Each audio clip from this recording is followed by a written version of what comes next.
Mimi nataka nimhakikishie nyinyi, sisi Martha Karua hapa, huyu Eugene Wamalwa, George Natembeya, Justin Muturi, huyu Mithika Lentore, tutatembea pamoja na mtoto wenu.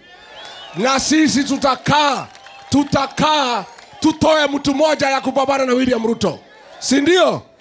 Ile hakikisho nataka nitoe. Sisi hatutapeleka hii mtoto wenu kwa interview. Hatuwezi fanyia yeye aibu kama hiyo. Kwa sababu hiyo ni kukosea jamii heshima. Mimi nataka hakikisho moja watu wetu. Waito muyaseo? Muyaseo henge? Muyaini museo? Na mabinda othe? Mimi nataka munihakikishie, huyu mtoto wenu msiwache yeye kwa mataa. Njia ya kuacha yeye kwa mataa ni kukosa kuchukua kura. Kama mnataka yeye kuwe rais wa Kenya bila kuchukua kura, atachaguliwa na nani? Wakamba mtachukua kura? Jezi mpo? Jezi mpo?